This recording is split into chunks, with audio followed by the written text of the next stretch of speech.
किसानों की बात होती है तो वाम दल अगर साथ में हो तो वो और मजबूती के साथ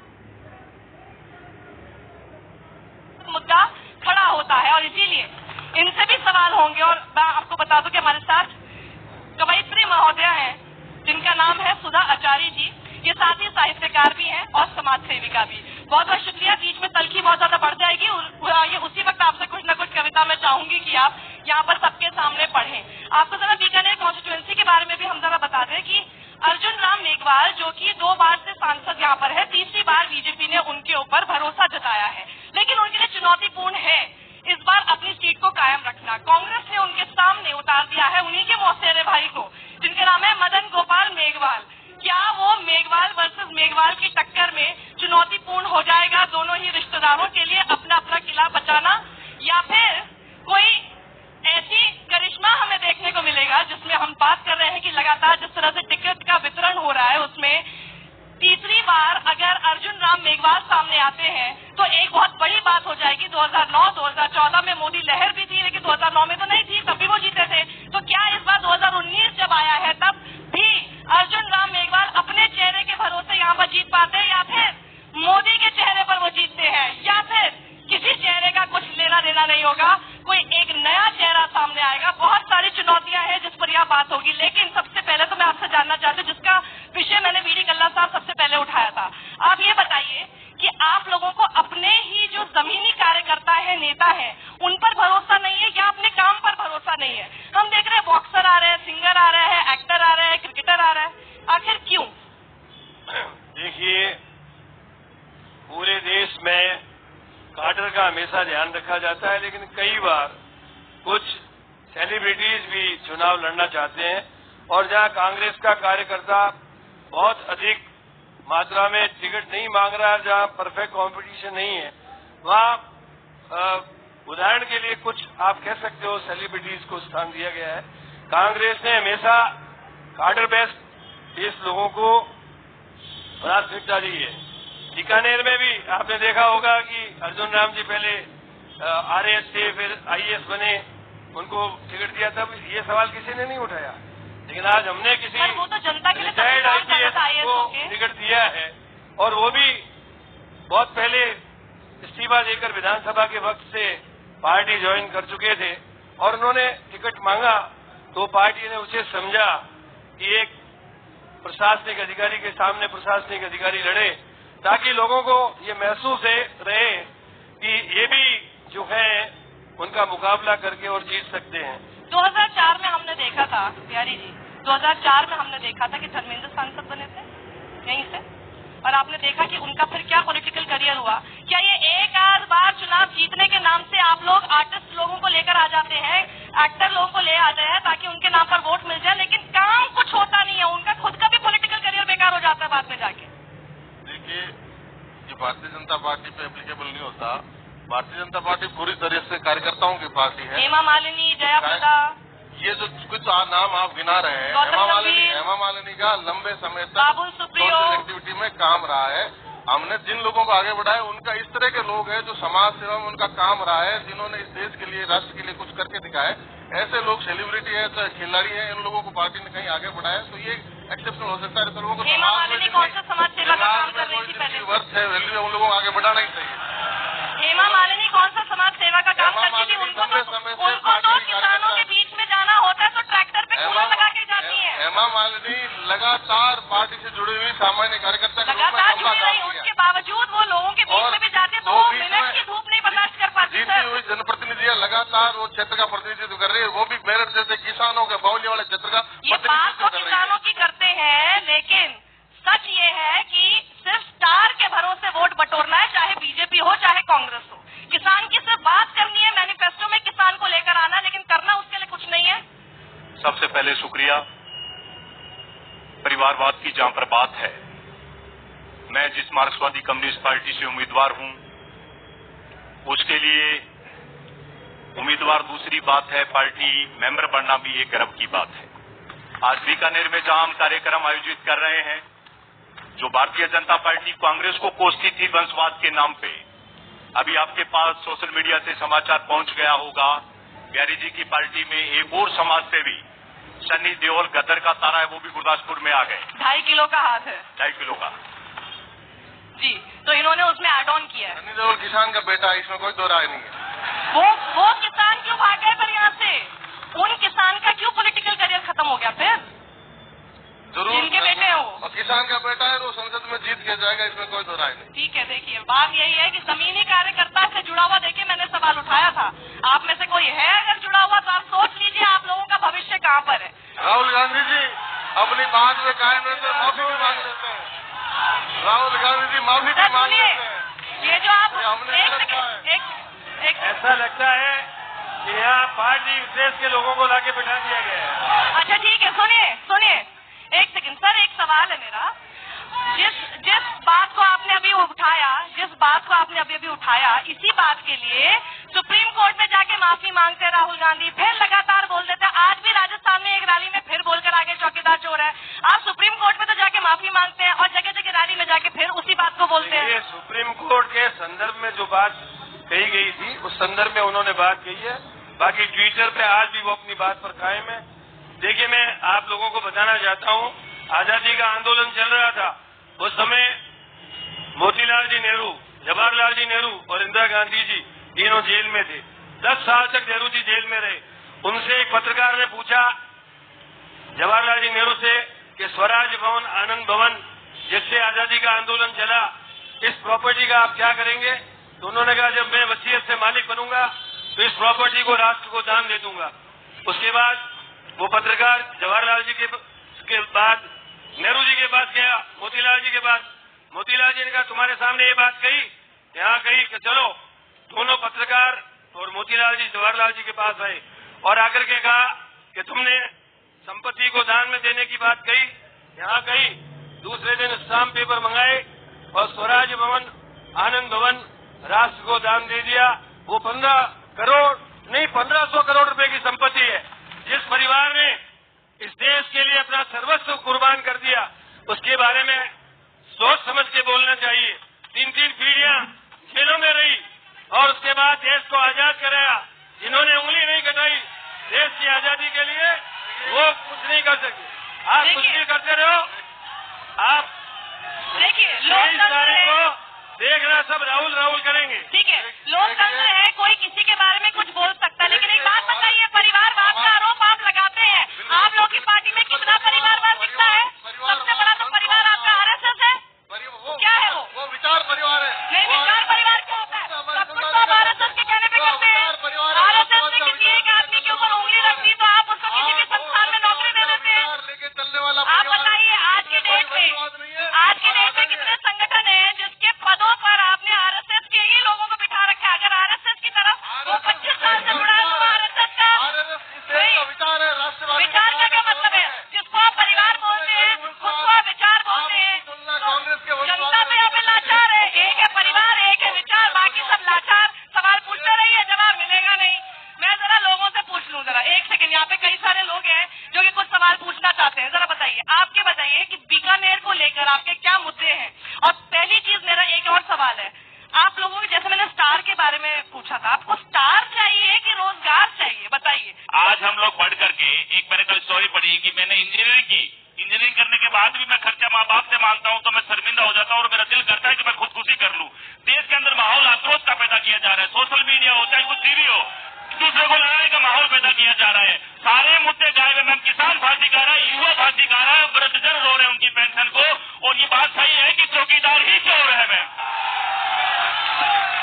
देखिए, जब आप इस तरह के नारे लगाते हैं ना, फिर आप किसी पार्टी विशेष के हो जाते हैं। इसलिए कोशिश कीजिए, मुद्दे उठाइए, नारेबाजी आप मत कीजिए, क्योंकि फिर आप आम जनता से हटके एक किसी पार्टी विशेष के कार्यकर्ता लगने लगते हैं। मैं एक सवाल जो कि इन्होंने पूछा, बात तो बिल्कुल सही है, कितने लोग जिन्होंने पीएचडी कर रखी है पियून की नौकरी के लिए आवेदन कर रहे हैं आप ही की सरकार में। देखिए, हमारी सरकार ने, केंद्र की सरकार ने जो कुशलमंद, हुनरमंद नौजवान है उनके लिए स्किल डेवलपमेंट जैसे इतना बड़ा अनूठा काम किया है, करोड़ों रोजगार जनरेट किए हैं। मुद्रा योजना में करोड़ों लोगों को रोजगार बताइए तो सही, वो रोजगार तो बताइए। मुद्रा योजना की तरफ से कौन सा रोजगार है?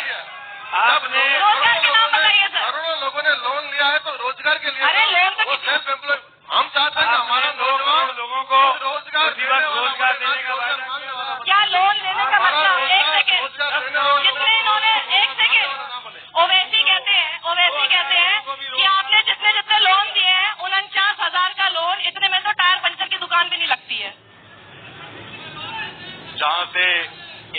ने गंभीर सवाल उठाया रोजगार के सवाल पर। हिंदुस्तान में पिछले 4 सालों में जब से मोदी सरकार बनी है, देश के अंदर पिछले 47 सालों के अंदर रिकॉर्ड स्तर पे बेरोजगारी का स्तर चला गया। जहां तक भाई साहब हुनरमंद की बात कर रहे हैं, ये जो सवाल इंजीनियर की डिग्री उठाए हैं, शायद ये इनको हुनरमंद नहीं मानते, ये अमित शाह के बेटे जैसा को मानते हैं हुनरमंद, जिसकी 16,000 गुना या संपत्ति बढ़ गई। देश के अंदर रोजगार जो आज मुख्य सवाल है, और दोनों पार्टियों के घोषणा पत्र में आप चाहे यहां पर मोदी बोलिए, चाहे राहुल गांधी की जय बोलिए, लेकिन भैया हकीकत ये है, दोनों पार्टियों के घोषणा पत्र के अंदर जो देश युवा है, 65% जिस देश के अंदर युवा है, उसके अंदर रोजगार की इनके घोषणा पत्र के अंदर चर्चा नहीं है। और मरहम लगाने की बजाय बड़े तकलीफ होती है, मरहम लगाने की बजाय सरकार हमें दिल्ली दरबार से नसीहत देती है कि भैया पकोड़े तलिए, रोजगार हमारे पास हुआ। ठीक है, जरा लोगों से बात की जाए। मेरा पहला सवाल भाजपा से है। इन्होंने ये वादा किया था मोदी जी ने, मैं भी मोदी जी को वोट दिया 2014 में, इसलिए मेरा सवाल, वो तो हम चेक भी नहीं कर पाएंगे। नहीं, मैंने वोट दिया इसलिए कि इनके झूठे जुमलों में आया। इन्होंने पहले वादा किया था किसानों के लिए हमारी सरकार बनते ही 100 दिन के अंदर स्वामीनाथन आयोग की रिपोर्ट को लागू करेंगे, लेकिन सरकार बनने के बाद सुप्रीम कोर्ट में मोदी जी हलफनामा देते हैं कि ये संभव नहीं है। हाँ जी, 1.5 गुना एमएसपी का रेट नरेंद्र जी ने बढ़ा दिया और किसानों के लिए 0% पे 5 साल के लिए 1 लाख रुपए वो किसान को लोन दे रहे हैं। कोई कह रहा है बढ़ा दिया, कोई कह रहा है कुछ नहीं किया। जरा बताइए। एक मैडम, मेरा राष्ट्रीय सवाल है, मोदी जी ने ये जो ST/SC कानून था, सुप्रीम कोर्ट ने एक उसमें फैसला किया, उसको सुधार किया, फैसला किया कि उसको सुधार किया कि जो हाथों हाथ त्वरित गिरफ्तारी होती थी उसमें रोक लगाई थी कि इसकी जांच करके इसकी गिरफ्तार की जाए। इसमें राष्ट्र निर्माण में कहाँ बाधक था ये कानून, जो मोदी जी को दोबारा संसद में लेना पड़ा? राष्ट्र निर्माण में बाधक था क्या ये कानून? कहीं बताइए। देखिए, ये भाजपा से जवाब दिए। ठीक है, जवाब दीजिए, फिर मैं आगे लोकल इश्यूज लेना चाहती हूँ। देखिए, बीकानेर में आया, राष्ट्र का मुद्दा हो गया, आप जवाब दीजिए। 2 सवाल आए हैं। इन्होंने पूछा स्वामीनाथन आयोग की रिपोर्ट का। स्वयं डॉक्टर स्वामीनाथन ने ये कहा है अपने लेख में कि कितने वर्षों से रिपोर्ट आई पड़ी थी, सरकारें इस पे धूल ही नहीं झाड़ पा रही थी, पहली बार सरकार देश में आई है, इसलिए स्वामीनाथन आयोग की लगभग सिफारिशों को इस देश में लागू किया, किसानों के भले के लिए लागू किया। ये डॉक्टर स्वामीनाथन का खुद का, आप पढ़ लीजिए। और दूसरी बात जो आपने कही, उसमें स्वामीनाथन आयोग की रिपोर्ट को लागू नहीं किया। स्वामीनाथन रोजगार के मामले में ये कहा है कि बीजेपी ने अपने चुनाव घोषणा पत्र में ये वादा किया था कि 2 करोड़ लोगों को प्रतिवर्ष रोजगार देंगे। हकीकत बताओ, 2 करोड़ लोगों को प्रतिवर्ष रोजगार मिला? हजारों करोड़ों लोगों को 15 लाख रुपए आपके खाते में आए। महंगाई कम हुई, गंगा की सफाई हुई, जनरेट करने वाला बनाने चाहते हैं। गायों के मामले में केंद्रीय कानून बना, राम मंदिर बना, धारा 370 हटी, वाला बनाना, तो फिर कौन सा वादा पूरा किया? कहा था रोजगार मिलेगा हर एक घर के लिए, और कहा रोजगार मैसर नहीं, शहर के लिए या दरख्तों के साए में धूप पड़ती है, चलो कहीं और चले, उम्र भर के लिए लोग आत्महत्याएं कर रहे हैं। नौजवान को कहते हैं पकोड़े बनाओ, खुशहाल है नौजवान, आज भी खुशहाल है नौजवान, उम्मीद करते हैं। MBA किए हुए व्यक्ति को कहते हैं पकोड़े बनाओ। सुनिए, एक सेकंड। अब देखिए, BD कल्ला जी यहाँ पर है, सवाल इन्होंने केंद्र सरकार पर उठाया है, पर अब कांग्रेस की सरकार आपके राज्य में है। अब जरा सवाल कीजिए, बिजली पानी इनके अंदर, आपका कुछ घर के अंदर पानी आया कि नहीं आया, बिजली आई कि नहीं आई? जब से कांग्रेस की सरकार आई है, जैसा गहलोत साहब ने कहा था कि हमारा सुशासन होगा, वो सुशासन अब सबको दिख रहा है। ना तो पानी है, ना बिजली है, और ना महिलाओं की सुरक्षा है। अभी तो 4 महीने हुए हैं, सारे चौपट हुआ। अभी तो 4 महीने हुए हैं। हाँ, 4 महीने में दिख रहा है इनका सुशासन, कुछ भी नहीं है। तो 4 महीने तो हुए, 5 साल की सरकार होगी ये तो। हाँ जी, 4 महीने में ही चाहते सब सुशासन दिख रहा है। ऐसा 4 महीने में ही आ जाएगा क्या सब कुछ? कुछ चीजों में ठीक हुआ है कि नहीं? सब कुछ ठीक नहीं है आपके हिसाब से, बताइए। बिजली है ना, बिजली का आप देख रहे हैं, साहब बीकानेर में तो पानी के मामले में कम हुई है, आज नहरबंदी टूट गई है, 6 दिन के बाद कोई प्रॉब्लम नहीं रहेगी। एक सेकंड, सवाल बहुत है। मेरा सवाल ये, 1 जनवरी 2004 के बाद में कर्मचारी लगे हैं, उनको किसी को पेंशन नहीं, जबकि एमएलए एमपी को पेंशन, ऐसा क्यों? ये क्या करना? ये बात मुझे हर राज्य में जहाँ मैं जाती हूँ ये सवाल आता है। और फिर एक और सुझाव भी आया, आप लोग क्यों नहीं, जैसे सब्सिडी वगैरह आप लोगों ने गिव अप करवा दी, आप लोग क्यों नहीं एक कार्यक्रम लाते, अपनी अपनी पेंशन गिव अप कीजिए, इन लोगों को दीजिए। हम तैयार हैं। बीजेपी ने सब लोग जानते हैं, मैं गलत कह रहा हूँ तो मुझे टोक देना, बीजेपी के शासन में पेंशन बंद हुई या नहीं हुई? हमने बीजेपी ने बंद की है, हमने विधानसभा में ये प्रश्न पूछा है कि क्या कांग्रेस की सरकार इसको पुरानी पेंशन योजना को लागू कर रही है? इनका जवाब है कि हम लागू नहीं कर रहे। आप कर दीजिए। ऐसा है, हम युवाओं की बात आप केंद्र में हमारी सरकार आएगी तो हम इस पर विचार करेंगे। ठीक है, एक सेकेंड, कुछ आएगी नहीं, आप युवाओं के सवाल है, ये नहीं हो सकता क्योंकि लगातार बेरोजगारी का मुद्दा विपक्ष उठा रहा है, तो इसलिए मैं चाहती हूँ कि जरा युवा भी यहाँ पे कुछ सवाल करें। सर आप उठिए ना। एनएसओ का आंकड़ा है जो रोजगार का 6.1% पहुंच चुका है, ये यानी 45 साल का रिकॉर्ड जो उन्होंने तोड़ा है रोजगार के अंदर के, जो सरकार है वो रोजगार नहीं दे पाई। दूसरा, अर्जुन राम मेघवाल जी यहाँ पर मंत्री है जल संसाधन के, वो पूरे बीकानेर जिले में एक भी मीटिंग नहीं कर पाए आईजीएनपी की और सीएडी डिपार्टमेंट की, तो कैसे विकास होगा? बताइए सर। देखिए, बीजेपी की तरफ ज्यादा सवाल हो रहे हैं क्योंकि राष्ट्रीय मुद्दे ज्यादा है, केंद्र में आपकी सरकार। रोजगार की बात जो नौजवान साथी कर रहे हैं, हमारा पार्टी, हमारे नेता, हम रोजगार पैदा करने वाले नौजवानों को इतना सक्षम करना चाहते हैं कि रोजगार पैदा करने वाले हो, ना कि रोजगार मांगने हो। इसलिए बहुत बड़ा काम भारतीय जनता पार्टी नौजवानों के करने जा रही है, नौजवानों को मजबूत स्ट्रेंथन करने का काम कर रही है। 5 साल में क्यों नहीं कर पाए? बिल्कुल किया है। कहाँ किया है? कभी तो नौजवानों से पूछिए। नौजवान तो खाली खड़े हैं यहाँ पे। दोबारा मोदी की सरकार नौजवान से क्यों पूछूं, ये तो खाली खड़े हैं, ये देखो वहाँ से हाथ ऐसे ऐसे कर रहे हैं। तभी तो बीजेपी की सरकार वो हाथ ऐसे ऐसे कर रहे हैं। नौजवान ही है तो बीजेपी की सरकार बनाना चाह रहे हैं। एक सेकंड, सवाल। मेरा सवाल कांग्रेस से है कि कांग्रेस ने 3 तलाक बिल को राज्यसभा में क्यों रोका? कांग्रेस का 3 तलाक बिल को राज्यसभा ने कांग्रेस ने क्यों रोका? तो पास हो गया। राज्यसभा कहाँ हो गया? अच्छा, ये राज्यसभा के लिए पूछ रहे हो, राज्यसभा के लिए पूछ रहे हैं कि राज्यसभा में क्यों रोक रखा आपने? इधर आइए। आपने कोई महिलाओं को आरक्षण नहीं दिया, आपने कोई काम किया है तो बताओ कि बेरोजगार लोगों के लिए क्या काम किया? कुछ नहीं किया। की बात भी नहीं करते। सवाल का जवाब दीजिए सर, बताइए मत। और ये बताइए, आज तक आपने सूरसागर साहब की अनुदान करा लिया, आप रेल लाइन को सही करवा दो, बीच में से 2 टुकड़ों में बटा हुआ है शहर, उस रेल लाइन को तो सही करवा दो। ये एक इम्पोर्टेंट, सुनिए, एक सेकंड, नहीं, आपने थोड़ा एक पक्ष का सवाल पूछा है, मैं आपका सवाल बिल्कुल न्यूट्रल कर दूं। नहीं सर, एक सेकंड, कल्ला साहब, एक सेकंड। जब मैं यहाँ आई मुझे ये बताया गया, पिछले 15 साल से ये इशू है रेलवे फाटक का, जिससे 2 शहरों में 2 अलग-अलग क्षेत्रों में बट गया है पूरा शहर, ट्रैफिक जाम इतना ज्यादा रहता है। पर आपका सवाल सिर्फ कांग्रेस से क्यों है इस पे?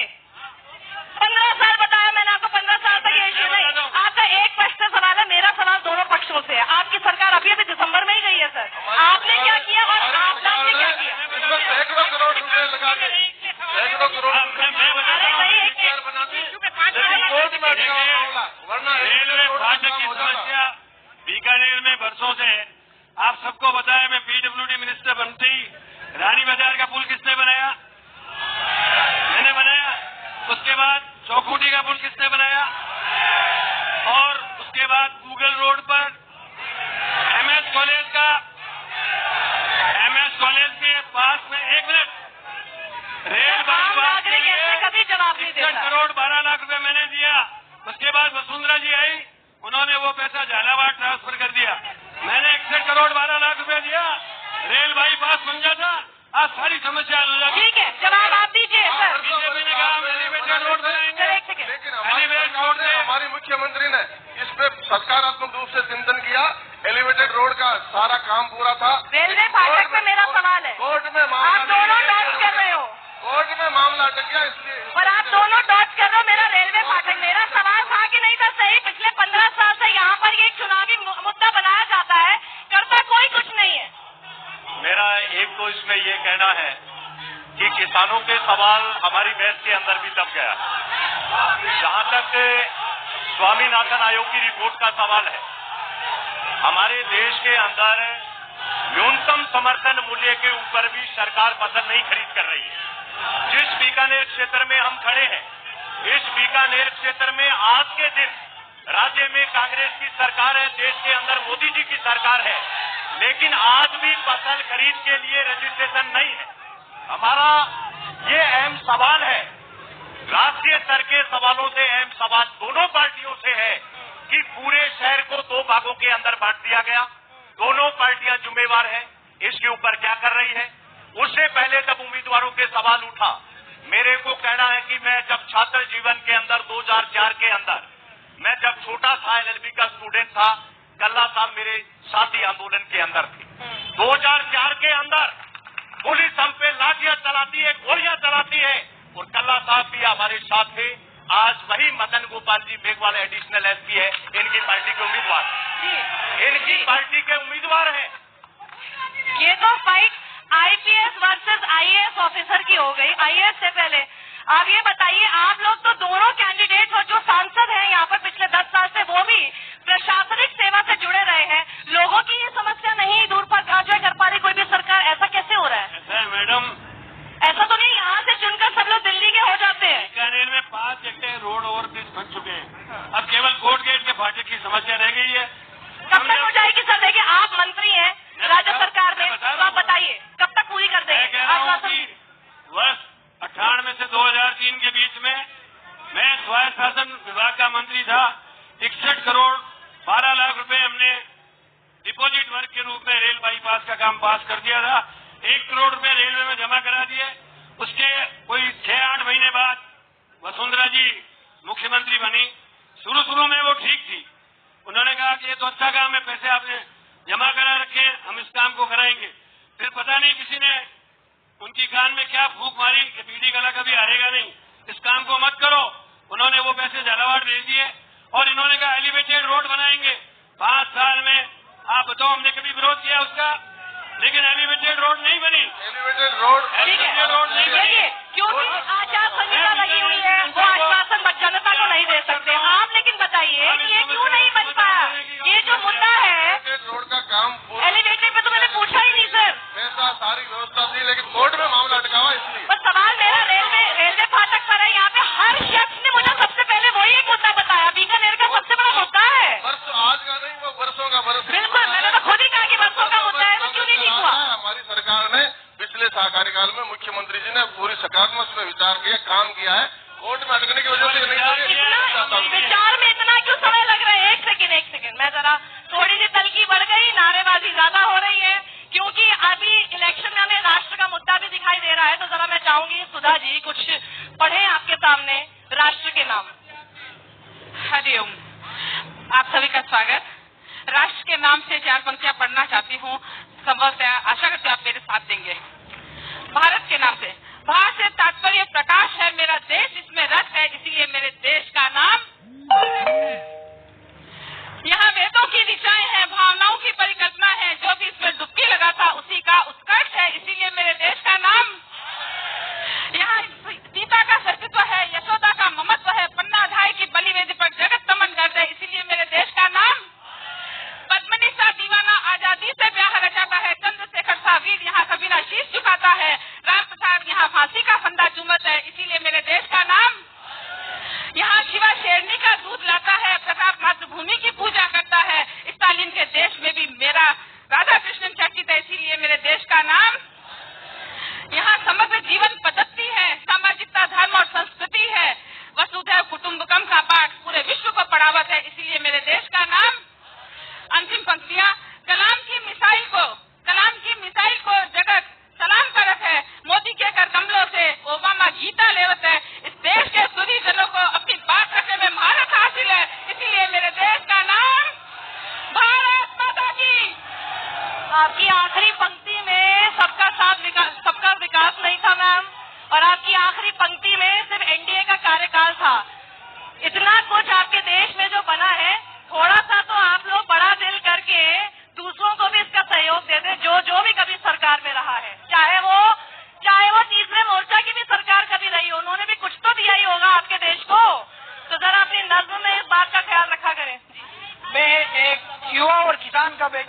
चाहते। पीडी कल्ला साहब जो राजस्थान सरकार के मंत्री है, उनसे मेरा सीधा सवाल है, राजस्थान और विधानसभा चुनाव से पहले कांग्रेस ने संपूर्ण कर्ज माफी और युवाओं को बेरोजगारी भत्ता देने का वादा किया, कहाँ है वो अभी तक? आप हमें जवाब दीजिए। कल्ला जवाब दीजिए सर। सुनाई नहीं दिया, कितना तेज बोले वो। आपने सभी किसानों का कर्ज माफ होने का और बेरोजगारों को बेरोजगारी भत्ता देने का वादा किया था, वो सब कहाँ है? ऐसा है, राजस्थान में central cooperative bank, land mortgage bank का सारा कर्जा माफ कर दिया गया है। संपूर्ण कर्जा माफी की बात पूरा कर्जा माफी की बात मना कर रहे हैं। 99,000 करोड़ कर्ज माफी की बात, 59 लाख किसानों का। अच्छा, अभी के भी पूछ लेते हैं, अभी के भी पूछ लेते हैं। हम चाहेंगे कि कैमरा जनता को दिखाए। बताइए, आप लोगों का राजस्थान में जो भी किसान है उसका कर्जा माफ हुआ?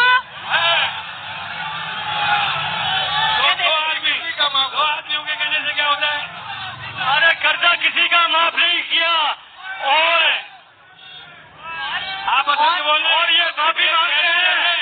शहर में रहते इनको पता नहीं है, ये शहर में रहते किसान नहीं है। गाँव वालों से पूछ लीजिए, किसानों को पता नहीं है, किसी का कर्जा माफ नहीं हुआ। आप बताइए, एक सेकंड। आपने कहा था, वादा किया था कि बोला सब कर्जा माफ हो जाएगा, आप इसकी बात दे दीजिए। बीजेपी का कर्जा माफ हुआ है, लैंड मॉर्गेज बैंक का कर्जा माफ हुआ है। मैंने अशोक जी के टाइम में 1 लाख रुपए बगैर ब्याज लिए थे, और अभी 70 सोसाइटी का हुआ है। 70,000 रुपए कर्जा माफ कल्ला जी की गवर्नमेंट में मेरा हुआ है, और 72,000 करोड़ रुपए माफ किए थे मनमोहन सिंह जी ने। उस टाइम हमारी 2.5 लाख की किस्त माफ हुई थी। बात को बात कहेंगे, मैं भारतीय जनता पार्टी का आदमी हूँ, पर बात को बात बड़ी बात है। सुनिए, नहीं, एक सेकेंड, मेरी एक ऑब्जर्वेशन है, सुन लीजिए, बहुत इंटरेस्टिंग है, बड़ी दिलचस्प ऑब्जर्वेशन है। ये जो सज्जन है, नाम क्या आपका? मेरा नाम है महेंद्र बहादुर। ये महेंद्र बहादुर जी जो है ना, सुनिए, सब सुन तो लीजिए मेरी बात। बहुत दिलचस्प बात बता रही हूँ,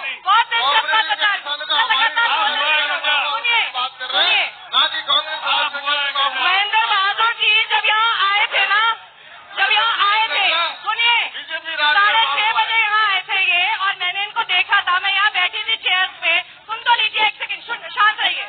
मैं यहाँ बैठी थी कुर्सी पे, ये आए और ये मोदी कर रहे थे ऐसे, और एक आध इन्होंने रिहर्सल के टाइम पे कुछ मेरे से सवाल पूछे, जो बताया इन्होंने, तो वो भाजपा की तरफ झुके हुए थे।